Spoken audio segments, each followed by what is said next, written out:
এখন আমরা আলোচনা করব emergence of the discipline issues and themes, unit 2।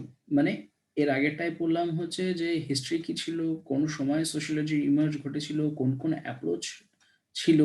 এখন পড়ব হচ্ছে যে এটা কি করে গ্রোথ, মানে গ্রোথটা এলো কিভাবে, ডেভেলপড হলো কোন ওয়েতে এবং কিভাবে। এবং তারপরে সাম মেজর রিসার্চ ট্রেন্ডস, যে সোশিয়োলজি তো শুরু হলো, ঠিক আছে, ভালো কথা। ফার্স্টে ওয়েস্টার্ন ফিলোসফিকে কেন্দ্র করে এটা চলতো, তারপরে সে একটা নিজস্ব যে পথ বা নিজস্ব যে ইনস্টিটিউশন সেটাকে কেন্দ্র করে চলা শুরু হলো। কিন্তু ট্রেন্ডগুলো কোন দিকে যাচ্ছিল, কারা কারা এই কোন ট্রেন্ডের শরিক ছিলেন, সেইগুলোই আমরা এই ইউনিট 2-তে পড়বো। তাহলে শুরু করা যাক। 2.3 আর 2.6। আগেরটা যেমন আমি কিছুই মার্ক করিনি, কিন্তু এখানে আমি কিছু কিছু মার্ক করেছি। সেগুলোই উত্তর তা নয়, আমি শুধু কিওয়ার্ডগুলো মার্ক করেছি এখানে। এখানে যেটা বলছে সেটা হচ্ছে স্পষ্টভাবে আমাদের বুঝতে হবে যে ইন্ডিয়ান সোশিওলজিকে মূলত তিন ভাগে ভাগ করছে। এক, 1773 থেকে 1990, মূলত যেই সময়ের কথাটা আমরা আগের ইউনিটে পড়লাম, যে সময় সেই ওই ওরিয়েন্টালিজম, মিশনারি অ্যান্ড অ্যাডমিনিস্ট্রেটিভ যে অ্যাপ্রোচ সেটা ছিল। তারপরের অ্যাপ্রোচটা হচ্ছে 1901 থেকে 1950, যখন এটাকে প্রফেশনালাইজড করা হয়, একটা প্রেশার দেওয়া হয় মূলত অ্যানথ্রোপোলজির ওপর অ্যাজ ওয়েল অ্যাজ সোশিওলজির ওপর, to conduct survey, to know the Indian society, to know about Indian culture, to know about Indian tribes. এবং থার্ড ফেজটা হচ্ছে যেটা কিনা ইন্ডিপেন্ডেন্সের পরে শুরু হয়েছিল। তো এটুকু বুঝতে পারলাম আমরা যে এইভাবে কিনা গ্রোথটা হয়েছে এবং ডেভেলপমেন্টটা হয়েছে। এবার মজার বিষয় হচ্ছে এটাই যে আমরা যেই সমাজের বিষয় এবার পড়বো, মানে যেই সময়টার কথা এখন আমরা পড়বো, সেটা হচ্ছে 1900 পর থেকে। কারণ 1900 আগে কি ছিল সেই তিনটে অ্যাপ্রোচ অলরেডি আমরা আগেরটাই দেখে ফেলেছি, জেনে ফেলেছি। বলা হচ্ছে যে W H R River in her the Todas, বা 1906 থেকে 1922 অব্দি তিনি যা যা ইন্ডিয়াকে নিয়েই তিনি লিখেছিলেন, ঘুরেছিলেন, টোডার উপর স্টাডি করেছিলেন, নানা রকম বই লিখেছিলেন, সেইগুলো ছিল কোথাও না কোথাও খুবই ইম্পর্টেন্ট।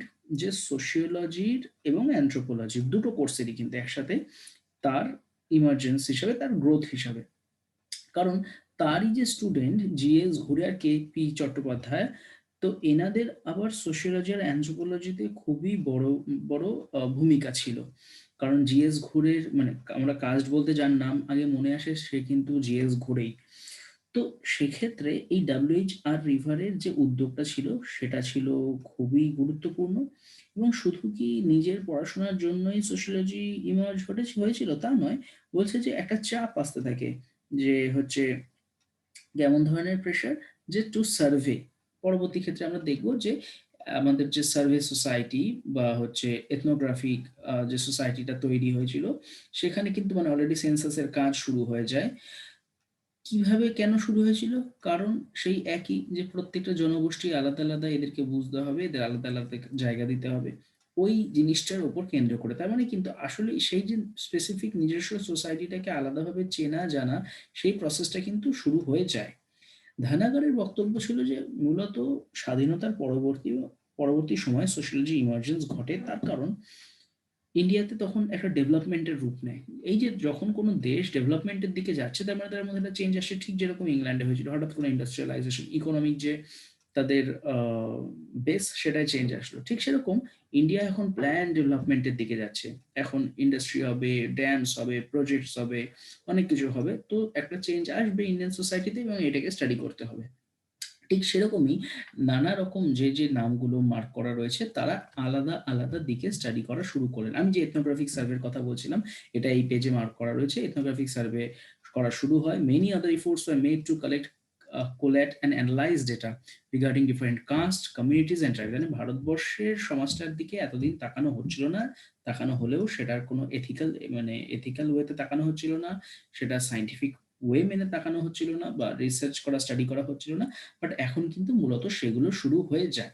তো এই গ্রোথ আর ডেভেলপমেন্টে আমরা শুধু এগুলোই পড়বো, যে কোন কোন সোশ্যাল ফিলোসফার্স বা সোশিয়োলজিস্ট বা সোশ্যাল অ্যানথ্রোপোলজিস্ট তারা কোন কোন দিকে এই স্টাডিগুলো করছিলেন, জাস্ট সেগুলোই আমাদের জানতে হবে, পড়তে হবে। এবার এটা হলো আমাদের গেল গ্রোথ অ্যান্ড ডেভেলপমেন্ট। এবার 2.6 থেকে আমরা পাবো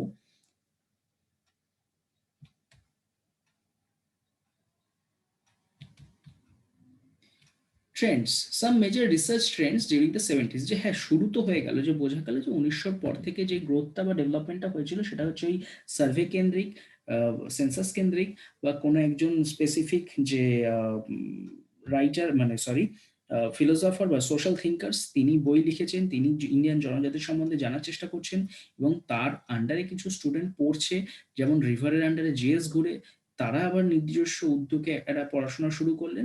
কিন্তু প্রশ্নটা হচ্ছে এবার যে তাহলে কোন কোন আহ, দিকে কোন কোন ট্রেন্ড গুলো ভারতবর্ষের সোশিয়োলজিতে শুরু হয় ডিউরিং 1970s। এখানে দেখা যায় যে কিছু কিছু টপিক এরকম ছিল যেগুলো খুবই গুরুত্বপূর্ণ হয়ে ওঠে। ফার্স্টে আমরা দেখতে পারবো যেটা, সেটা হচ্ছে যে peasant studies and agrarian social structure. যে এই পিজেন্ট স্টাডি মানে অর্থাৎ গ্রাম এবং গ্রামকে কেন্দ্র করে তার হচ্ছে যে কৃষিভিত্তিক যে সমাজ, সেটাকে স্টাডি করা শুরু হলো এবং সেটাকে স্টাডি করতে করতে মানে এটাকে তো নিয়ে অনেকেই স্টাডি করেন, যে peasant studies agrarian social structure সবাই শুরু করেন, এবং তার সাথে যেটা শুরু হয়ে যায় মুভমেন্ট, যে পিজেন্ট মুভমেন্ট, কারণ পিজেন্ট মুভমেন্ট সেই সময় একটা হটকেক হয়ে ওঠে। এই পিজেন্ট মুভমেন্টের সাথে সাথে একসাথেই যেগুলো ইম্পর্টেন্ট হয়ে উঠেছিল সেটা হচ্ছে ব্যাকওয়ার্ড ক্লাস মুভমেন্ট, সেক্টরিয়ান মুভমেন্ট, অর্থাৎ মুভমেন্টের দিকে শুধুমাত্র পিজেন্ট সোসাইটি অ্যাগ্রেরিয়ান সোসাইটি না, তার সাথে রিলেটেড মুভমেন্ট অ্যান্ড তার সাথে related class and caste related যে মুভমেন্টগুলো সেগুলো কিন্তু ইম্পর্টেন্ট হয়ে ওঠে।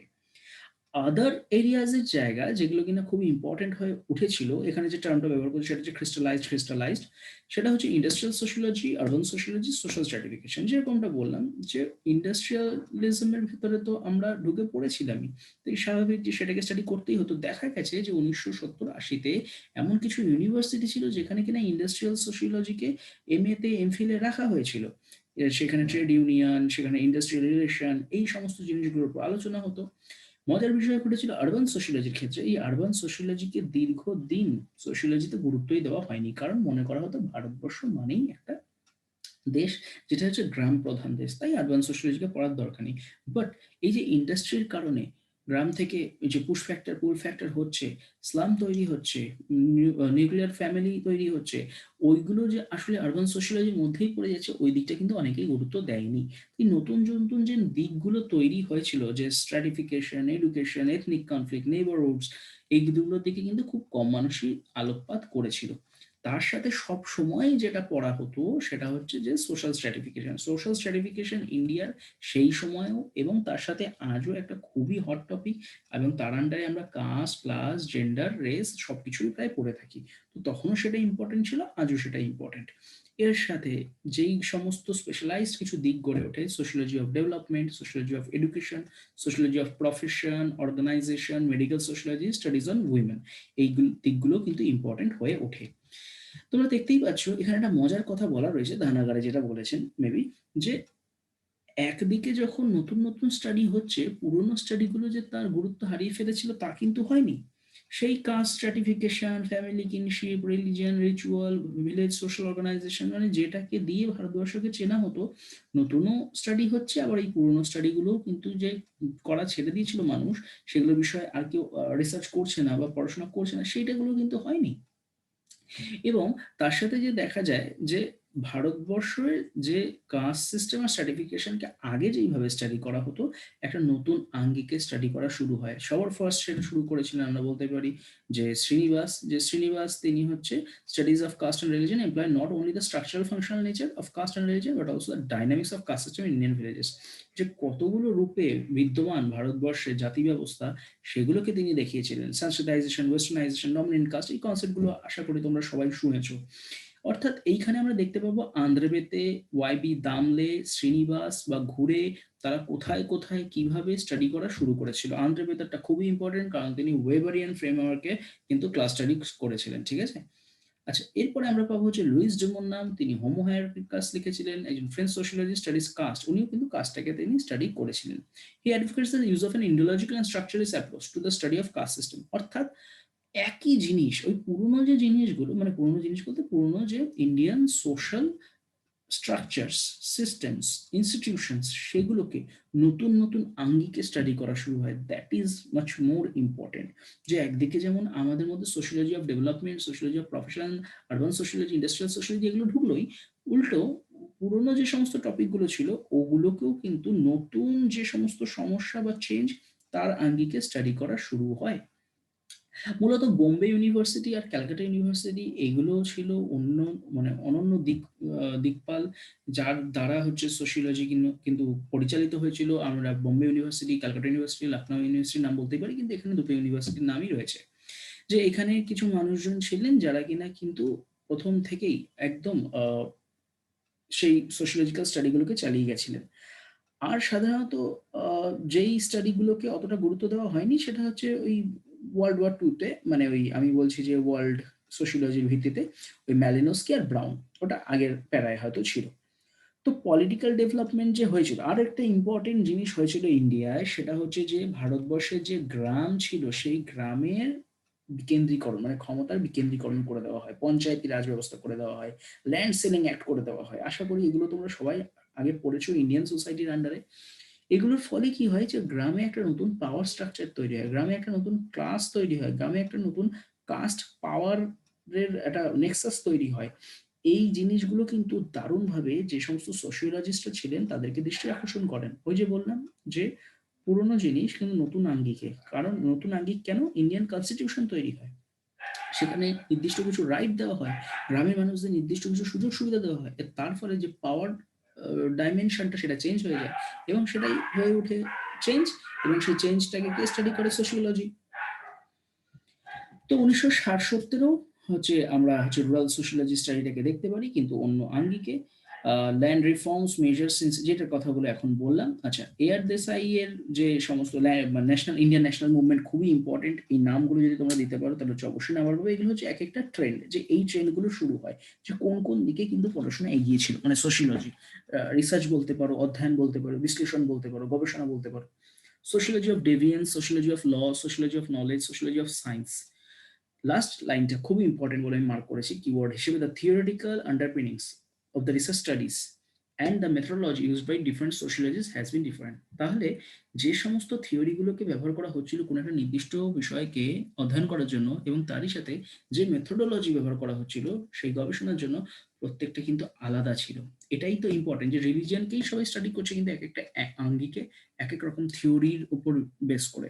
তাই স্বাভাবিক যে তাদের ইন্ডাকটিভ আর ডিডাকটিভ যে বেসগুলো সেগুলো আলাদা হবে, এবং সেগুলো আলাদা আলাদাই রেজাল্ট দেবে। তো এটা ছিল হচ্ছে আমাদের ইউনিট 2। এরপরে আমাদের দেখা হবে পরবর্তী ইউনিটে। আজকের জন্য তাহলে এতটাই।